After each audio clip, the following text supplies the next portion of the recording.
The Prime Minister meeting with European allies in Brussels as they all face growing threats from Donald Trump. The story between the European Union and Canada, it is the story of good allies and it is the story of trusted friends. And trust is very much... Tell us more about this story. What do we know? Yeah, it's hard to say how much those tariffs will eventually be. Canada is said to be just starting public consultations on these tariffs now, and there's strong pressure on Prime Minister Trudeau to really match those tariffs that has been introduced by the Biden administration of upwards of 100%. The EU, of course, has also imposed tariffs of up to 40%. Sometimes the quietest moves create the loudest echoes. Canada's latest strategy is opening Europe's doors wide to electric vehicles. And the U.S. auto industry is hit with a devastating blow. It's happening now, and it's shaking up not only North America, but potentially the entire global market. And here's the surprising part. Canada's surprising decision to impose a 100% tariff on Tesla cars could have a domino effect that forces American companies to rethink their entire business model. But that's just the beginning. This trade war is going to ripple out to affect not just Tesla, but the entire North American auto industry. And as if that's not bad enough, wait for this. Global markets are flooded with cheap Chinese electric cars. And their price is kept artificially low by huge state subsidies. For decades, the U.S. and Canada have been close trade partners, exchanging billions of dollars in cars and raw materials like aluminum and steel every year. The auto industry alone is worth $50 billion annually between the two countries. But recently, a major shift occurred, and it's all about electric vehicles, EVs. In a move that could send shockwaves through the U.S. automotive sector, Canada is proposing a 100% tariff on all Tesla cars. Why Tesla? Because it's not just a leading brand in electric cars, but also a symbol of American innovation. If implemented, this tariff would increase the price of each Tesla by $5,000 or more, making them unaffordable for most Canadians. This decision isn't just about pricing, it's about sending a message that Canada is not willing to tolerate being locked into trade rules set by the U.S. alone. The Prime Minister meeting with European allies in Brussels as they all face growing threats from Donald Trump. The story between the European Union and Canada, it is the story of good allies and it is the story of trusted friends. And trust is very much needed in an unpredictable world. Trudeau's talks included the mutual benefits of trade. Trade agreements are clearly better than trade tariffs. Along with tariff threats. Tell us more about this story. What do we know? Yeah, it's hard to say how much those tariffs will eventually be. Canada is said to be just starting public consultations on these tariffs now, and there's strong pressure on Prime Minister Trudeau to really match those tariffs that has been introduced by the Biden administration of upwards of 100%. The EU, of course, has also imposed tariffs of up to 48%. There is new research that has came out from an American think tank saying that China has provided over $200 billion in support to its domestic EV sector over the past 15 years. But to be fair, though, those support per vehicle. And here's the kicker. Tesla's loss is Europe's gain. With Tesla sales crashing, Europe is looking to other electric car brands, many of which are either Canadian or have a strong presence in Canada. The U.S. auto industry could be locked out of lucrative European markets, while Canada opens new doors to EVs. So what does this mean for the future of American cars in Europe? Let's break this down. Tesla is at the center of this storm. The company has about 70% of the electric vehicle market in the US, but Canada's new tariff could disrupt everything. Currently, a Tesla Model 3 costs around $400. A 100% tariff would double that price. And suddenly, a car that was once an affordable choice for many would be out of reach for most consumers. The ripple effects of this tariff hike will drastically reduce Tesla's market share in Canada. And not just Tesla, but all American electric car brands that rely on Canada as a primary market. But from Trump's U.S. Defense Secretary, fresh calls that members like Canada do more and spend much more. The United States will no longer tolerate an imbalanced relationship which encourages dependency. And he echoed recent Trump comments that NATO countries should spend 5% of GDP on defense. That's up from the 2% benchmark Canada's yet to hit. This is something we have taken seriously, and we agree with all our allies, including the United States, that Canada needs to do more. That's why we are doing more. The defense minister says the U.S. doesn't spend 5% of its GDP on defense, and that there will be a discussion at NATO about what the level should be. But for now, he's focused on trying to hit 2% as soon. What happens next? Sales plummet.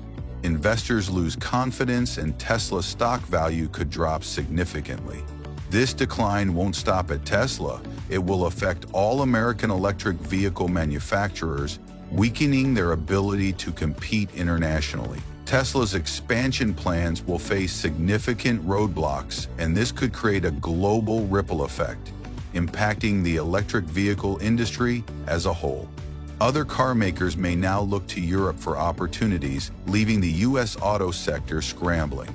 Drastically over the years to just under $5,000 per vehicle last year. That's still below what the U.S. offers. $7,500 in rebates for U.S. consumers on eligible vehicles under the Inflation Reduction Act. But in Canada, the domestic auto sector is calling for steep tariffs. They say that Canada cannot sit on the sidelines here because you have that review of the FTA coming up, the FTA between Canada, Mexico, and the U.S. We know Canada's auto industry is very tightly integrated with the U.S. sector as well. They sell finished products and parts to the U.S. By far, most of their exports are But it's not just about Tesla's price hike. The entire U.S. automotive sector stands to lose, and here's why. General Motors, Ford, and Chrysler are all heavily reliant on the Canadian market, producing over 2 million cars annually in Canada, many of which are exported to the U.S.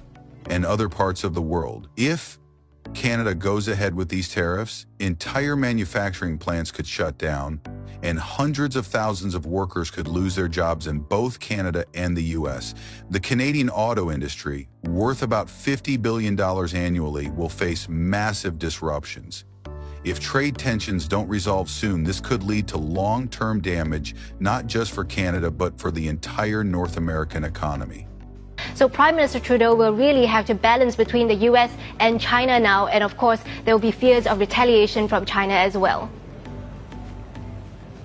And, Min, this isn't the first set of tariffs that will be imposed on the Chinese EV sector. We've had it from the U.S., as you just spoke about, from EU as well. What sort of an impact could these proposed Canadian tariffs also have on Chinese EVs? So the short-term impact is not likely to be great because Canada is still a very nascent market for Chinese EVs. Tesla, though, is going to be disproportionately affected because last year, Canada saw this 5-fold surge in Chinese EVs. Most of that. Now think about the broader consequences. The auto industry alone affects countless other industries, from steel production to shipping and logistics. The U.S. supply chain for cars, parts, and materials could be crippled by these trade wars, leading to higher production costs and job losses in other sectors. Chinese-made Teslas. The Chinese companies like BYD, NIO, they don't have a huge presence in Canada just yet. But of course, the risk is that they'll be locked out of the market before they even make inroad into the country. And currently, Chinese EVs are tariffed at 6%, and consumers get to participate in this federal rebate program when they buy foreign-made EVs. That's part of Prime Minister Trudeau's ambitions to really increase the number of new vehicles sold that have zero emissions by 2030. So there is a huge potential market there. Of course, Canada is also pouring billions to build up its own domestic supply chain with multi-billion-dollar subsidies given to companies like Honda and Volkswagen to build factories there. So the market barrier of entry as well as the trade barriers is just going to keep increasing for Chinese EV makers. Canada is taking this one step further by expanding its partnerships beyond the U.S. Facing aggressive tariffs from Washington, Prime Minister Justin Trudeau has been strategically signing new trade deals with countries in Europe, Asia, and South America. And now the EU is opening its doors wider to Canadian electric vehicle manufacturers. With CETA, Comprehensive Economic and Trade Agreement, Canada has already secured preferential trade deals with the EU, and now it's using that leverage to push American companies out of the market. And changing winter travel plans. What we have seen, though, since the tariff announcements, that our sales from Canada into the US have actually dropped very significantly. WestJet says travel to the US dropped 25% in 2 weeks, while Air Canada is reducing the amount of flights to American leisure destinations beginning in March in anticipation of a drop. Meanwhile, some U.S. businesses are already feeling the pressure. We immediately heard from some of our tour operators who sell travel into the U.S. and they bring Canadians to the U.S. that they had immediate drop-off. One of our tour operators reported 30% in cancellations, like almost. While Tesla and other U.S. manufacturers have been distracted by trade wars, Canada is steadily moving forward, forming partnerships that will allow it to secure new markets and diversify its economy. If Canada secures stronger trade relationships in Europe, it could lead to a massive loss for U.S. companies that have long dominated the auto industry. Europe has been trying to move away from U.S.-dominated markets and could embrace Canadian alternatives for electric vehicles, which could permanently shift the industry in the coming years. And Prime Minister Trudeau spoke over the weekend, the sense of betrayal that he expressed, that we have been there with the U.S., he was saying, I'm paraphrasing, every step of the way, even in times of need, and now this is coming out of nowhere. Elaborate on that, please, and also just more specifically, just remind viewers just how closely linked these two nations are, particularly whether it's people or goods going back and forth across the border, sometimes multiple times a day. The Prime Minister has been great, and I have to tell you, the whole country is rallying behind him. We all feel personally hurt, and that hurt is now becoming. So what does this all mean for the global electric vehicle market? It's more than just a tariff battle between two countries. The outcome of this trade war could reshape the future of EVs across the world. If the U.S. is pushed out of European markets, it will have to find new ways to sell electric vehicles. And that's easier said than done. In fact, global EV growth might slow down due to the rising production costs, as companies will have to absorb tariff hikes. This could create a temporary slowdown in the shift to cleaner energy solutions, which is critical for the world's environmental efforts. In short, higher tariffs could delay the green energy transition for years. That's not just bad for Tesla or American manufacturers, it could have long-term consequences for global emissions reduction goals. For you, in regards to the way that these tariffs have been put on, the Trump administration is saying that it's because they want to stem the flow of fentanyl through borders as well as illegal immigration. But in your conversations and in the conversations that these governments are having, do you have a sense of what the Canadians would even have to say to get these tariffs removed and appease the administration? Well, thank you for the question, Allie. And the fact is, these tariffs are being imposed truly for utterly no reason. The pretext offered is the flimsiest pretext possible. Less than 1%, in fact, around 0.2% of the fentanyl that comes into the U.S. comes through the Canadian border. And clear. Now, keep in mind, the United States buys more steel and aluminum from Canada than anywhere else in the world. A quarter of all U.S. steel imports come from Canada. And Trump's tariff, which again, he's already signed an executive order, is set to take effect. Now, let's talk about the political fallout. Why did Canada make this move? Well, under Trump's protectionist policies, Canada found itself in a tough spot. The U.S. tariffs on Canadian aluminum, steel, and agricultural products forced Canada to act.